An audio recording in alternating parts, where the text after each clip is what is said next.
మోకాళ్లలో గుజ్జును పెంచి నొప్పిని తగ్గించి సర్జరీని దూరం చేసే ఫ్రీడమ్ వాక్. స్వామి, ఇలా కన్నె పిల్లలు సివిల్ డ్రెస్లో రావకూడదు స్కూల్లో అని కొన్ని స్కూల్స్లో రూల్స్ పెట్టారు. బ్యూటిఫుల్ ప్రశ్న. సో అది మరి ఎలా, వాళ్ళకి ఉపశమనం ఉందా లేదా? ఇలాంటి పిల్లలు కదా, come come come come come come come ఈ పిల్లవాడితోనే అడుగుతాం కొన్ని ప్రశ్నలు. నాన్న, నువ్వు స్కూల్కి ఇలాగే వెళ్తావా? రైట్. వీళ్ళ పేరెంట్ ఎవరు ఇక్కడ? రైట్.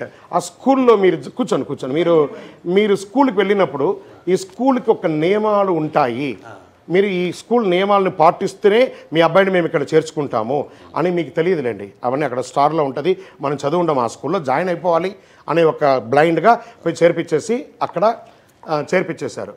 ఈ పిల్లవాడు ఆ స్కూల్కి ఇలా వెళితే ఆ స్కూల్లో కొంతమంది ఫ్యాకల్టీస్ ఉంటారు, ఆడవాళ్ళు ఉంటారు, మగవాళ్ళు ఉంటారు. ఆ ఆడవాళ్ళు ముట్టైన స్త్రీలు కూడా ఉంటారు. ఈ అబ్బాయిని చూడగానే సాక్షాత్ అయ్యప్ప అని చెప్పేసి ఆ అమ్మ స్వామి దూరం వెళ్ళిపోతారు. ఈ ఒకటి వల్ల ఆవిడ దూరం వెళ్ళగానే ఆ క్లాస్లో ఉన్న 30 మంది పిల్లలకి క్లాస్ పోయిందా పోలేదా? ఈ ఒకటి వల్ల ఎవరైనా ఆన్సర్ ఇవ్వగలరా? అప్పుడు అయ్యప్ప మేలు చేశాడా కీడు చేశాడా? అయ్యప్ప మేలు చేశాడా కీడు చేశాడా? ఆ 30 మందికి అయితే కీడే.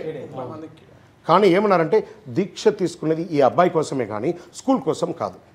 ఇది బాగా గుర్తుపెట్టుకోవాలి. తల్లిదండ్రులు వెంటనే పోయి ధర్నా చేసి ఆ ప్రిన్సిపాల్ని, ఆ స్కూల్ సామాన్లని ధమాల్ డిమేల్ని కొట్టేసి పేపర్ వాళ్ళని పిలిచి, మీడియా వాళ్ళని పిలిచేసి, స్వాములు నీ రావద్దంటారా, గుడికి రావద్దంటారా, మేనేజ్మెంట్ అట్లా ఇట్లా ఈ డ్రామాల ముందు మనం ఆపేయాలి. ఫస్ట్ దీక్ష తీసుకున్నది ఈ పిల్లవాడు వాళ్ళ ఇంటికి, వాళ్ళ అమ్మకు, వాళ్ళ నాన్నకు, అతని కోసమే కానీ స్కూల్ కోసం కాదు.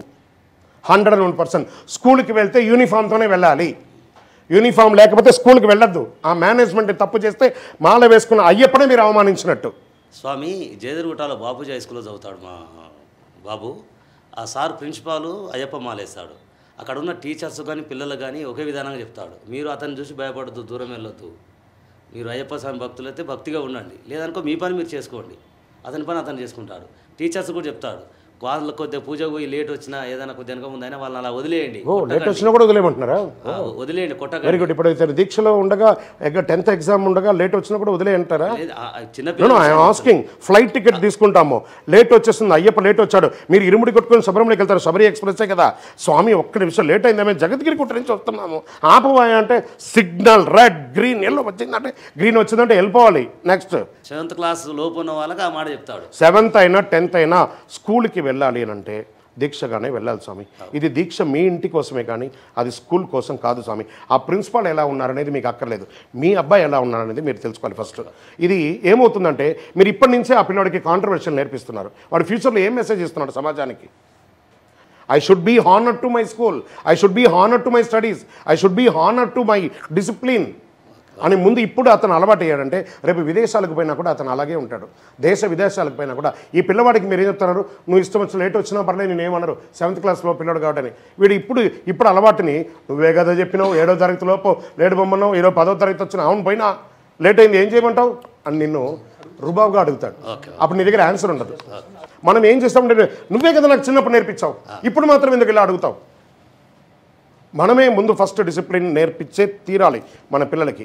1 సెకండ్ కూడా మీకు ఒకటి గుర్తుపెట్టుకోండి, 3 గంటలకు ఇక్కడ ఉండాలి అని చెప్పాడు నాన్న. నేను ఇలా ఉంది, నేను 3:10కు ఉంటానంటే 3:09కి ఇక్కడ ఉన్నా. ఓకే. 3:10 అనేది 3:11 కాకూడదు, 3:09 అయితే పర్వాలేదు కానీ 3:11 కాకూడదు. మాట ఇచ్చ 32 మంది రాక్షసులు ఉంటారు చూసారు ఈ పళ్ళు, అందులో నుంచి ఆ నాలిక, నరం లేని నాలిక లోపలికి బయటికి వచ్చి ఒక వాగ్దానం ఇచ్చిందంటే if you say do it. ఆ యొక్క సంతకం పెట్టారు కదా మీరు పేరెంట్స్గా, ఆ స్కూల్లో చేర్పించినప్పుడు ఒకటి ఉంటుంది కాజ్, మీరు దాన్ని తీసి చూడండి. మేము స్కూల్ యొక్క అనుబంధంతోనే ఉంటామని. మళ్ళీ ఈ ప్రశ్నకు యూనివర్సల్ ఆన్సర్ కూడా ఇస్తాను, దయచేసి చూసే వాళ్ళందరూ కూడాను. స్కూల్ అన్న తర్వాత దానికి ఒక డిసిప్లిన్ ఉంటుందండి. మనం ఎలా ఇప్పుడు మాల వేసుకోగానే మన డిసిప్లిన్, మన డ్రెస్కి ఎంత ఇంపార్టెన్స్ ఇస్తున్నాం బాగా గుర్తుపెట్టుకోండి. మన అయ్యప్ప డ్రెస్కి ఇంపార్టెన్స్ ఇస్తున్నప్పుడు స్కూల్లో చదివే పిల్లవాడు వాళ్ళ స్కూల్ డ్రెస్కి ఇంపార్టెన్స్ ఇవ్వాలా లేదా? అది ముందు మనం మాలగా ఉన్నవాళ్ళు ఖచ్చితంగా దాని గురించి మనం ఆలోచించండి. అయ్యప్ప డ్రెస్కి ఇంపార్టెన్స్ ఇచ్చారు, 41 రోజులున్న ఈ డ్రెస్కే ఇంపార్టెన్స్ ఇవ్వచ్చు అంటే 360 రోజులు జీవితంలో ఉండవలసినటువంటి ఆ స్కూల్కి ఒక ఇంపార్టెన్స్ ఇవ్వాలి కదా, ఇచ్చే తీరాలి. మళ్ళీ బొట్టు పెట్టుకున్నామా, ఈ బొట్టు పెట్టుకున్నామా, ఆ బొట్టు పెట్టుకున్నామా అంటే అలా ఎవరు అనరు, మీరు బొట్టు పెట్టుకున్నారని ఎవరు అన్నారు. డ్రెస్ మాత్రం ఒక రకమైనటువంటి విధానాన్ని అక్కడ క్రియేట్ చేస్తుంది ఆడవాళ్ళు ఉన్న ఫ్యాకల్టీలో. ఇప్పుడు కొంతమంది స్కూళ్ళల్లో ఆడవాళ్ళు ఉండట్లేదు, మగవాళ్ళే ఉంటున్నారు, టీచర్స్ ఉంటున్నారు, అక్కడ చేస్తున్నారు. ఎలా నడుస్తుందో అలా నడుస్తుందని 90% మందిని నేను ఇప్పుడు ఇలాగే నేను చెప్తున్నాను. ఇది వాస్తవంగా తీసుకోండి, కాంట్రవర్షియల్గా వాదన తీసుకుంటూ పోతే దీనికి there is no end of this concept. ఖచ్చితంగా స్కూల్కి వెళ్ళే పిల్లలు స్కూల్ యూనిఫామ్, షూస్ అవన్నీ వేసుకొని ఆ టై అంతా తగిలించుకొని వెళ్ళాలి. ఇంటికి వచ్చిన తర్వాత యాజ్రీస్ అవన్నీ పక్కన పెట్టేసి స్నానం చేసి అంతా ఉన్నారు. ఈ ఒక స్కూల్ పిల్లలే కాదండి, నాకు ఎంతోమంది పోలీస్ ఆఫీసర్స్ ఇదే సిటీలో చాలామంది నాకు తెలుసు, రాష్ట్రంలో ఎంతోమంది హయ్యర్ అథారిటీస్ అంతా కూడా ఉన్నారు.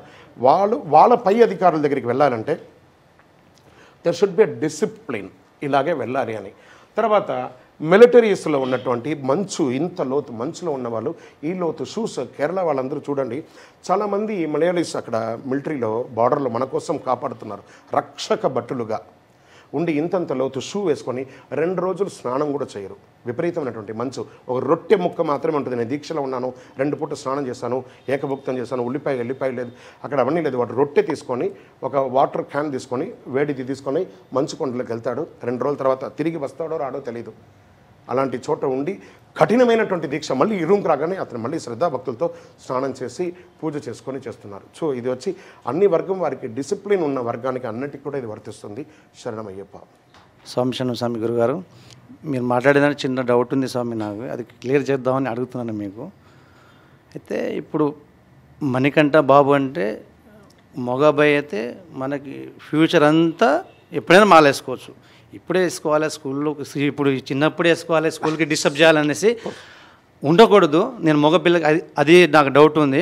అది మీరు చెప్పింది 100% కరెక్ట్. ఎప్పుడైనా వేసుకోవచ్చు, పెద్ద అయినా వేసుకోవచ్చు, జాబ్ చేసిన తర్వాత ఎప్పుడైనా వేసుకోవచ్చు. కానీ ఆడపిల్లలకి అవకాశం రాదు కాబట్టి వాళ్ళు స్కూల్కి పోయే టైంకి అవకాశం వస్తుంది కాబట్టి వాళ్ళకి ఎసులుబాటు ఎట్లా ఉంటే బాగుంటుంది అనేసి మీరు దానికి వివరణ చెప్పండి. మంచి ప్రశ్న ఇది. ఎందుకంటే 10 సంవత్సరాల లోపు ఉన్న పిల్లలే వెళ్ళగలరు, 55 సంవత్సరాల తర్వాత వెళ్ళారు. వాళ్ళు కూడా ఇంటిలో దీక్ష, స్కూల్కి పోతే స్కూల్ యూనిఫామే, నో డౌట్. అది మగవాళ్ళ ఆడవాళ్ళకి అతీతంగా కాదు. జుట్టు ఇలా విరబూసేసుకొని మాలలంతా ఇలా పైన వేసుకొని no way no way no way no way. ఇప్పుడు మనం అందరం ఇలా ఉన్నాం కదా, ఇలాగే మనం దీక్ష తీసుకున్నప్పుడు హారతి తీసుకునేటప్పుడు ఈ మాల, అందుకే షర్ట్ ఇప్పేసి తీసుకుంటాం. కానీ ఆడపిల్లలు మీరు గమనించండి, వాళ్ళ ఫ్రాగ్ మీద ఇలా మాల వేసుకుంటారు. నోటీస్ చేయండి, చిన్నపిల్లలందరూ మాల ఇలా బయట వేసుకొని వెళ్ళడం ఎంతవరకు సమంజసం? మన ఇంట్లో ఉంటామండి, మన భార్య, మన పాప, మన బుజ్జి, మన మణికన్ను, మన కొచ్చు సౌండ్ మన ఒడిలో ఇట్లా కూర్చోబెట్టుకొని కూర్చుంటాం. బట్ స్కూల్కి వెళ్ళేటప్పుడు she is a student. Hey what is A+B² అని చెప్తే చెప్పాలి, అంతే చెప్పాలి. సామి, కొచ్చు సామి నువ్వు చెప్పు అనకూడదు అక్కడ. గర్ల్, సుమిత, సుస్మిత, హే రాణి ఇలాగే అడుగుతారు టీచర్. అలాగే అడుగుతారు. హే స్వామి, కొచ్చు స్వామి అనరు. నేను మాల వేసుకున్నాను పేరు పెట్టి పిలుస్తావా? There is no controversial on there. పిల్లలు అన్న తర్వాత ఇప్పుడు అన్నారు చూస్తారా, మగ పిల్లలైనా ఆడపిల్లలైనా దీక్ష తీసుకున్న వాళ్ళు ఇంటిలో దీక్ష తీసుకోండి. అండ్ శబరిమలకి వెళ్ళేటప్పుడు కూడా give a proper letter to the management. మేము సోన్సో డేట్ నుంచి సోన్సో డేట్ రాము, ఏమైనా ఎగ్జామ్స్ ఉంటే తర్వాత కొంచెం రిక్వెస్ట్ మీద ఈ ఎగ్జామ్స్ని పెట్టియండి దయచేసి, లేదా ఎగ్జామ్స్ లేని టైంలో మీ యాత్రను ఫిక్స్ చేసుకోండి. ఎందుకంటే పిల్లలు ఎగ్జామ్ మీకోసం, మన కొంతమంది ఏం చేస్తామంటే మన ఛాదస్థాని కోసం పిల్లల్ని మాత్రం డోంట్ విక్టిమ్ ద చిల్డ్రన్స్. వాళ్ళు ఆడుకోవాల్సిన వయసు అండి, ఇప్పుడు చాలా ఆడుకోవాలి. మిస్ అయిపోయాము. ఇప్పుడు చిన్న పిల్లలందరూ ఇప్పుడు ఫోన్లతో ఆటలాడుకొని వాళ్ళు ఫిజికల్ ఆటను వదిలేశారండి. మనం కాసేపు వాళ్ళతో ఆడతాం, చెస్ ఆడతాం, లేకపోతే క్రికెట్ ఆడతాం, వాలీబాల్ ఆడతాం, కబడ్డీ నేర్పిద్దాం, అని చేద్దాం. Childrens are playing with phone అండి. What the message we are giving? కాబట్టి దీక్ష మన ఇంటికి, స్కూల్కి యూనిఫామ్. శరణమయ్యప్ప. మన దీక్ష ఎలా దీక్ష డ్రెస్కి ఎంత ఇంపార్టెన్స్ ఇస్తున్నాం, అవునా కదా? యాజ్ ఎ పేరెంట్ ఆయన ఏమన్నారు, ఈయన దీక్ష, నా కొడుకు దీక్ష తీసుకున్నాడు, దీక్ష 41 రోజులే కదా ఈ డ్రామా, తర్వాత స్కూల్ స్టూడెంటే కదా అతను. దీనికి ఎంత ఇంపార్టెన్స్ ఇస్తామో దానికి కూడా అంతే ఇంపార్టెన్స్ చేయాలి. శరణమయ్యప్ప.